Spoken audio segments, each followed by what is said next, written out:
Hello and welcome to this amazing digital, very difficult word to say, edition of Take the Fair at the Gear with me, Mr. Chumley Warner. And me, Mr. Jason Bangers. What have we got for you today? It's the Misa Kitara.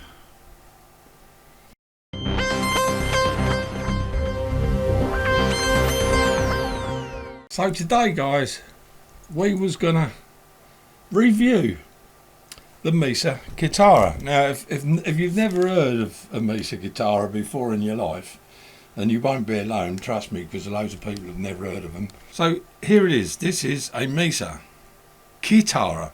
Do you want to spell that for them, Si? It's Kitara.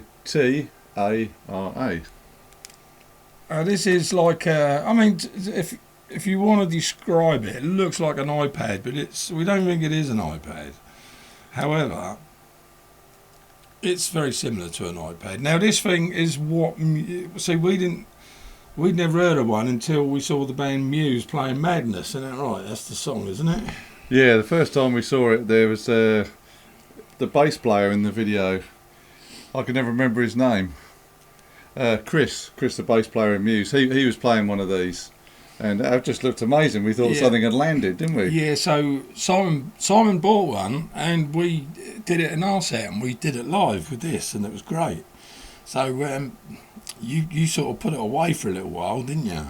Yeah, it's been out a few times. We've played it live, and if we can find any archive footage, we'll put it up on another video at some point. And it will have to be archive footage, because if you can see here, right where my finger is,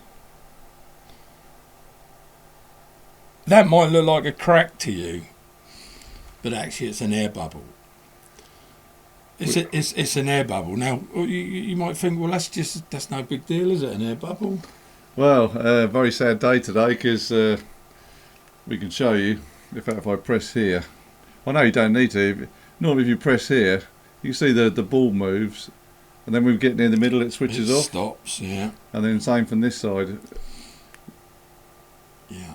So this little bubble on the actual just touchscreen bit, it's causing like if you can imagine a band about that size, which you know it's a non-playable area. Yeah, we wanted to review the guitar for you today, and unfortunately Simon plugged it in and it doesn't work. I can show you We'll probably get the menu up, yeah? Yeah. Okay. Right, there as you can see, it's very similar to an iPad to look at, but we've got a lot of reflections, so again, apologies. But there it is, there's a menu.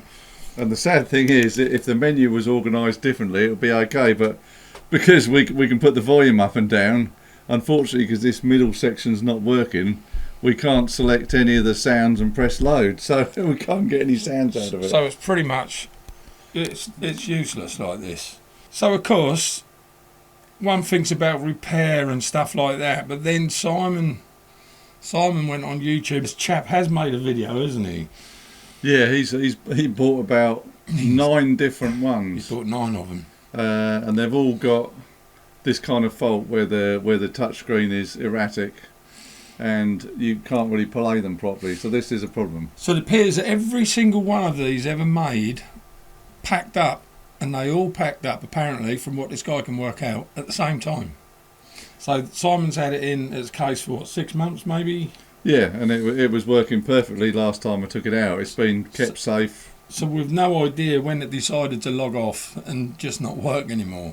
But we're guessing that they've all got a component in them somewhere or something to do with the screen, and they've all gone at the same time. So if you've got one of these now and it works, then you're very, very lucky. It seems that it will be impossible for there to be a working one, according to what this guy says. At some point, yeah, I think they're all going to fail, which is really sad. You may say we get in contact with the company where they're disembunked. Is that the right word? They're dysfunctional. They're not there anymore, or something. The company still exists, but because it's an older product, like with a lot of older products, they're not supporting it. Well, I suppose there's guessed that this is an old touchscreen and you can't get any replacements. So how much were these new, Si? Shall we give you some stats? So we'll give all right then. Is it stat time? Let's say it's that time. It's that time. Chummy stats. Right, let's have a look then. So when do you reckon they release this then? I'm going to say 2015. You're not far off. I know. 2010 these came out. Okay. And obviously, yeah, we chatted earlier, Muse is the one where everyone found out about them, and that must have helped the sales massively. It's the song that goes mad, mad, mad. So we shouldn't get a copyright strike on that, should we? No.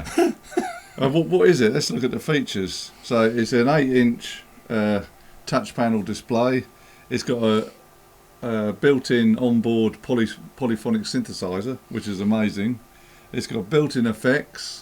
It's got 24 frets, which are actually little buttons, so you can play it like a guitar. It's got a headphone out, it's got an audio out, it's got a MIDI out.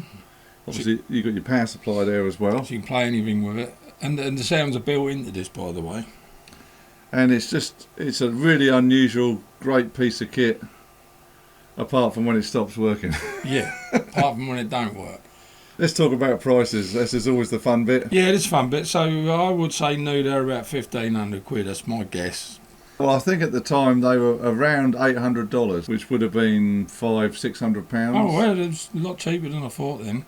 On eBay and Reverb, people are asking like $1,000. However, I'd be very wary about buying one of these. Yeah.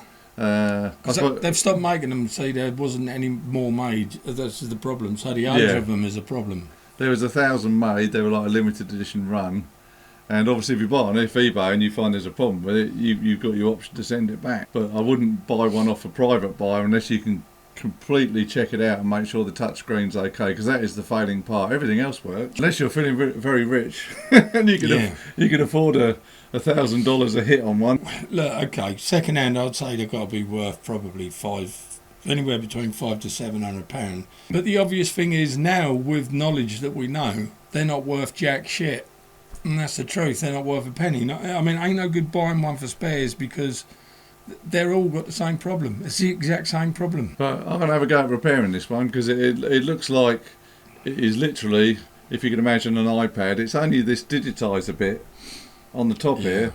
It's not the actual screen underneath, it's not the computer. Everything else is working. So what happens sometimes is around the edge of these touch screens, they lift, and it's little wires that lift, and you can heat them up slightly. Yeah. And then you can gently put them back down, and the glue sets again, and we may be able to get this working. So look out for the next video, because if we do, so that's the idea now. I mean, although we was going to bring it to you and play you it and show it to you, well, the damn thing don't work, and Simon's gutted because he paid a lot of money for it. I only found out this morning. Yeah. Only found out this morning it didn't work. So it's a kick in the teeth, but we hope to bring it to you working. And the good news is there is some kind of good news. If you're a fan of this type of instrument, the Misa Digital Company did bring out one after this, which was called the Misa Tri-Bass, which was slightly different. It had like instead of these buttons, it had like a touch strip. But looking on the internet, there were still a few problems with those. However, in 2023, they're bringing out a new controller called the Misa Tri-Wave, and that's going to be like this with a touchscreen and that. But obviously, there's going to be a brand new touchscreen, better technology. It's not going to have the problems like these early ones had. So if you want one, or you're dying for something like that, that could be an option for you. Could be an option. So there you go, Tubes. There's a bit of information for you. We hope you found it useful. If you've got one, get it, unwrap it, bring it out of its box, plug it in and see if it still works. If it does, let us know. We'd be very interested to find out. So thanks for watching this episode of Take the Fear Out of Gear with me, Jason Bangers. And me, Mr. Chumley Warner. Don't forget to subscribe. Like, tell all your friends, share it around. And check out and see whether we get this thing working. We'll see you on the next one, Tubes. Take it easy. Ciao for now.